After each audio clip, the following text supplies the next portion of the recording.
Joining me now from Montreal is the National Astronomy Correspondent for the Weather Network, Andrew Fazekas. Thank you very much for talking to us tonight.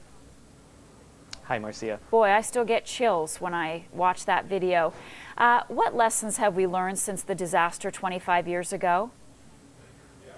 Well, you know, it really was a defining moment for NASA because, you know, up until the Challenger disaster, the shuttle missions became sort of a routine affair, or at least it appeared to be a routine affair, and that all changed at that moment because we realized that we have a spacecraft that's not going to be, you know, reach any point where, you know, it's going to be like a jet aircraft. It's an experimental spacecraft, and it has remained so since the Challenger, and even after, of course, the 2003 Columbia disaster proved that once again.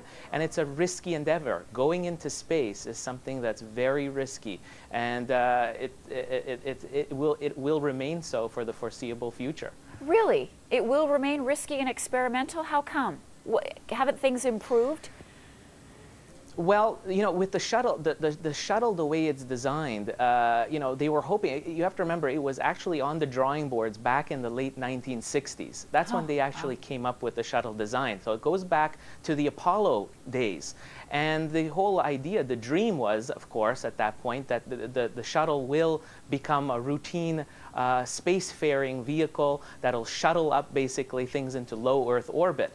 It was a very good ferry system, that's for sure, but it gobbled up immense amounts of resources of NASA, and NASA had to pare down a lot of its other efforts. And you know, the big dream during the Apollo era was we would go off onto Mars, the next destination, and that was put on the back burner because the space shuttle program was just so immense that you know, all these other ideas of astronauts going to other destinations beyond low Earth orbit was basically put aside.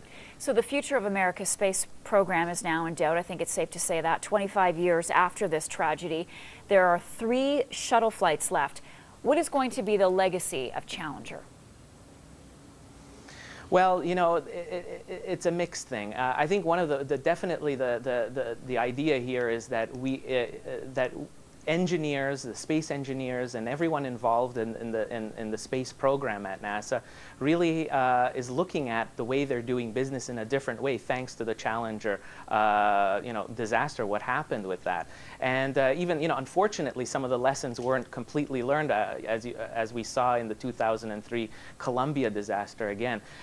But there's been something that's fantastic that came out of the Challenger disaster, and that's a wonderful education initiative that has gone right across the United States with the Challenger centers, the learning centers. There's a whole new generation of young scientists and engineers that are being inspired by these centers, and I think that's a wonderful legacy for all those for the 7 astronauts that perished on that fateful day. Andrew Fazekas, thank you very much for being with us tonight.